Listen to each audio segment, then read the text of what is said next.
Puji Tuhan, Shalom Ibu Bapak semuanya. Bagaimana kabarnya hari ini? Wah, luar biasa ya. Saya percaya Ibu Bapak semuanya memiliki semangat yang baru untuk memasuki tahun 2025 ya. Sebuah visi yang boleh membangkitkan kita semuanya bahwa memasuki wilayah yang Tuhan janjikan itu artinya Ibu Bapak, artinya akan ada banyak penggenapan demi penggenapan dari janji-janji Tuhan dalam kehidupan kita. Ada banyak kemenangan demi kemenangan yang Tuhan berikan kepada kita. Nah, kuncinya apa? Kuncinya adalah kegigihan adalah kunci kemenangan ya. Yang menjadi pesan Tuhan bagi kita di minggu ini adalah kegigihan adalah kunci kemenangan. Artinya apa? Tanpa kegigihan kita enggak akan mengalami kemenangan. Semangat boleh. Kita harus semangat. Harus berkobar-kobar. Tetapi jangan lupa kegigihan juga merupakan hal yang penting yang harus kita kobarkan. Yang harus kita bangkitkan di dalam kehidupan kita. Nah, kita sama-sama mau belajar dari seorang tokoh yaitu tokoh Nehemia. Dan pesan Tuhan ini diambil dari Nehemia 6 ayat yang ke-9. Nehemia 6 ayat yang ke-9 dikatakan apa? Karena mereka semua mau menakut-nakutkan kami, pikirnya mereka akan membiarkan pekerjaan itu sehingga tidak dapat diselesaikan. Tetapi aku justru berusaha sekuat tenaga. Ibu Bapak yang dikasih oleh Tuhan, kalau boleh saya katakan ini Nehemia itu benar-benar pribadi yang harus kita contoh di dalam kegigihannya. Karena perkara membangun tembok yang udah runtuh itu bukan perkara yang mudah. Terus bahan-bahannya itu dari puing-puing, dari reruntuhan tembok tersebut. Ibu Bapak bisa tanya gitu ya sama ahli bangunan, kontraktor, kalau ngebangun sebuah bangunan itu bahan-bahannya dari puing-puing itu enggak mudah. Tetapi bagi Nehemia sekalipun tidak mudah, artinya bukan tidak bisa dilakukan. Nehemia bahkan mampu menyelesaikannya dalam tempo 52 hari. Itu waktu yang sangat singkat sekali Ibu Bapak. Luar biasa. Dia punya kegigihan. Karena kegigihan itu yang memampukan dia bisa menyelesaikan tembok tersebut. Kenapa Nehemia begitu gigih Ibu Bapak? Kenapa dia mampu menyelesaikan pembangunan tembok yang runtuh?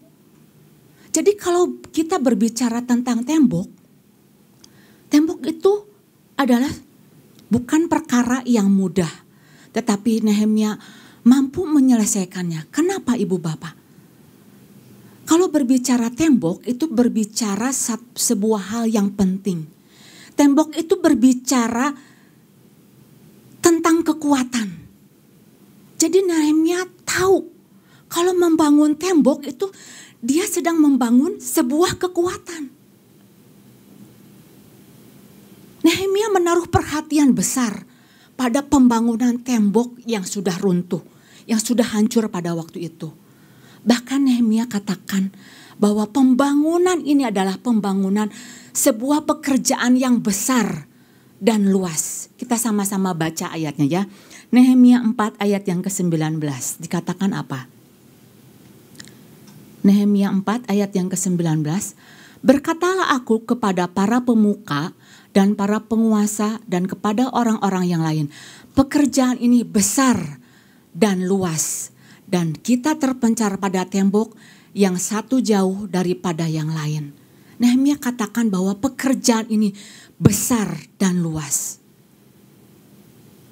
Kata besar di sini, pekerjaan besar di sini, definisinya itu apa, Ibu Bapak? Definisinya itu abundantly, artinya berlimpah. Wow, luar biasa. Dan luas di sini artinya itu apa? Terpuji, terhormat, membanggakan. Ini sebuah pekerjaan yang luar biasa Ibu Bapak. Pembangunan tembok yang hancur, kalau dikerjakan, itu merupakan sebuah pekerjaan yang terhormat, yang membanggakan. Mungkin saat-saat hari ini Ibu Bapak, apa yang hancur di dalam kehidupan kita? Tembok apa?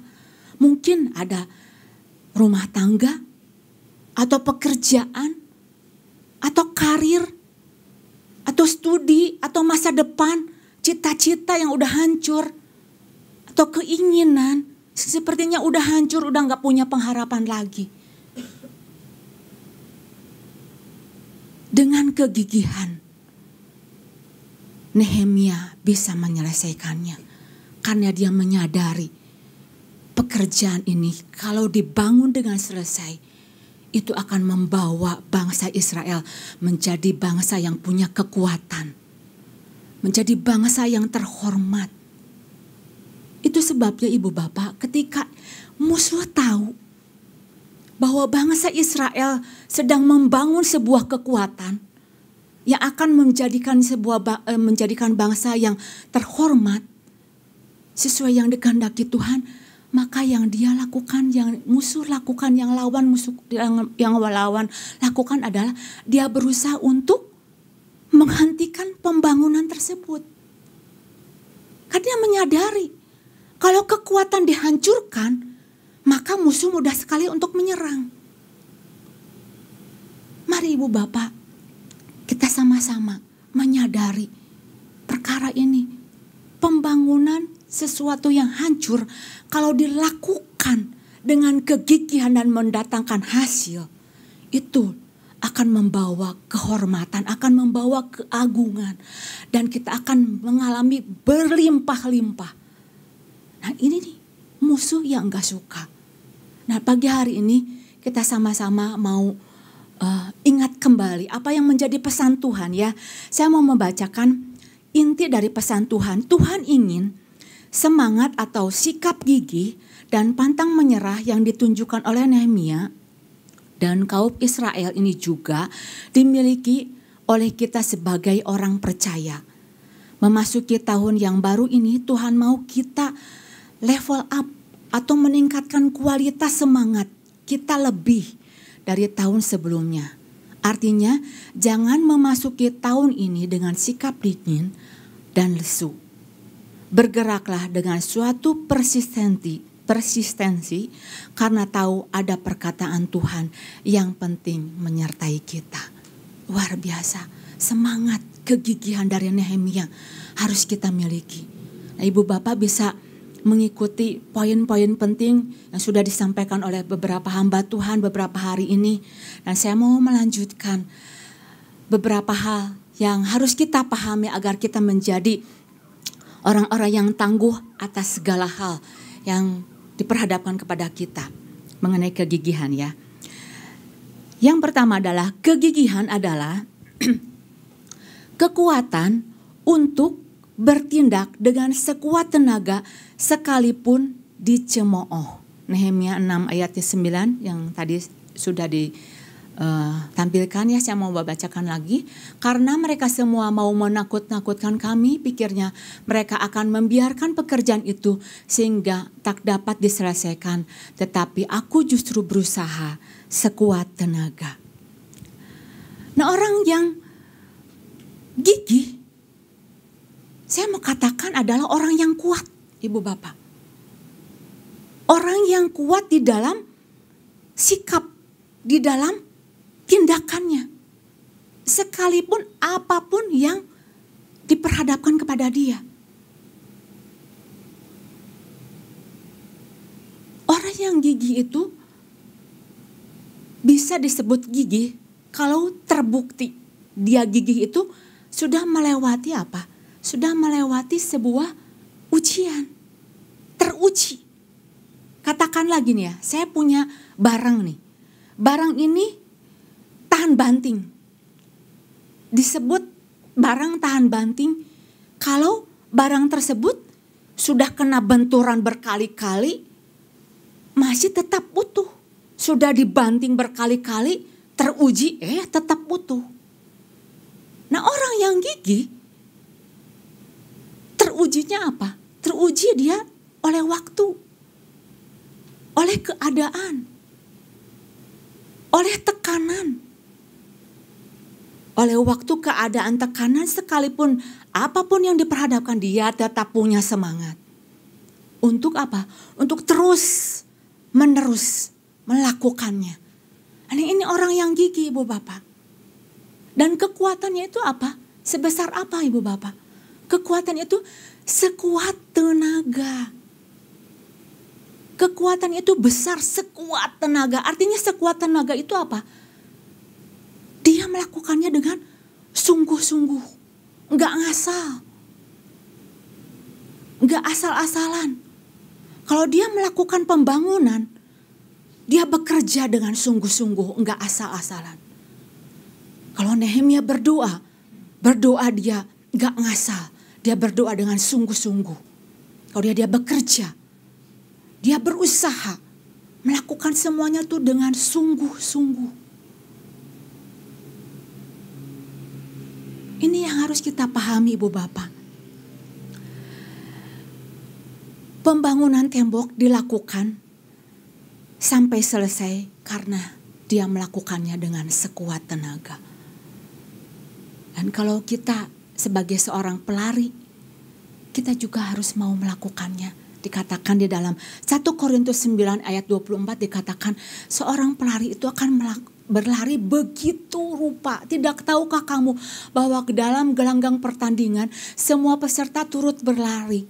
Tetapi bahwa hanya satu saja yang mendapat hadiah. Karena itu larilah begitu rupa. Artinya dia berlari begitu rupa. Sehingga kamu memperolehnya. Kalau dalam terjemahan lain, sampai kamu menang. Berusaha sungguh-sungguh sampai kamu memperoleh hadiah itu. Berusahalah gigih melakukannya. Sampai kamu memperoleh hasil penggenapan itu. Karena apa, Ibu Bapak? Ada dua hal yang harus kita pahami, Ibu Bapak. Kalau kita gigih, Ibu Bapak, yang pertama, iblis akan gentar. Iblis akan takut. Nehemia 6 ayat ke-15 dikatakan apa? Ini ayatnya ya, kalau kita punya kegigihan, Nehemia 6 ayat 15 dan ke yang 16. Ketika semua musuh kami mendengar hal itu, takutlah semua bangsa sekeliling kami. Jadi kalau kita gigih, lawan kita akan takut, Ibu Bapak.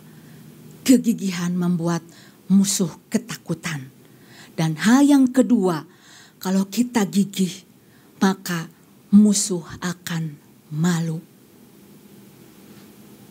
Mereka akan kehilangan muka dan menjadi sadar bahwa pekerjaan itu dilaksanakan dengan bantuan Allah kami. Musuh akan malu, akan kehilangan muka. Kalau Ibu Bapak tahu, iblis itu enggak pernah tahu malu. Kalau dalam bahasa aslinya itu dikatakan apa? Kandel banget, Ibu Bapak. Enggak pernah malu. Udah dicaci sama kita, udah diusir-usir. Udah diinjak-injak sama kita. Dia enggak pernah malu. Tetapi yang membuat malu adalah apa? Bukti. Bukti berbicara lebih kuat. Itu yang membuat iblis itu gentar. Membuat iblis itu malu. Persistensi perlu. Enggak peduli apa yang musuh omongin. Mau diomongin pada Nehemia anjing, kalau ngelewat aja udah hancur. Mana mungkin bisa dilakukan. Nehemia enggak peduli. Dia menyadari ada sebuah kekuatan yang memampukan dia untuk terus mengerjakannya sekalipun tidak mudah. Sekalipun tidak mudah. Kalau ibu bapak tahu, lawan kita, iblis pun dia enggak pernah tahu malu. Dia tebal muka. Dia berusaha untuk menggagalkan. Segala cara untuk menghentikan, segala cara untuk membangun tembok tersebut. Sudah kita tangking, datang lagi dengan berbagai cara. Sudah kita usir, sudah kita caci, sudah kita injak-injak, dengan cara apapun dia cari peluang, dia cari celah. Enggak hamba Tuhan, enggak anak-anak Tuhan. Dia berusaha untuk cari kesempatan. Dan kita tahu cara kerjanya iblis itu apa, ibu bapak? Dia enggak pernah lelah. Dia terus menerus. Lihat ada kesempatan, dia akan pakai. Terus menerus dia melakukannya. 24 jam. Enggak ada waktu buat dia untuk istirahat. Lah kalau kita hanya terkoneksi, hanya beberapa waktu saja, beberapa menit saja untuk melawan kekuatan dari musuh, di mana kita punya kekuatannya. Kalau kita terkoneksi hanya 1,5 jam di tempat ibadah di gereja, itu enggak cukup ya Bapak. Maka firman Tuhan katakan, lawanlah dia dengan iman yang teguh. Harus ada keteguhan, harus ada iman yang kuat. 1 Petrus 5 ayat 8 dan ke-9 dikatakan apa? 1 Petrus 5, sadarlah dan berjaga-jagalah, lawanmu si iblis berjalan keliling sama seperti singa yang mengaum-ngaum dan mencari orang yang dapat ditelannya. Dia berkeliling terus menerus.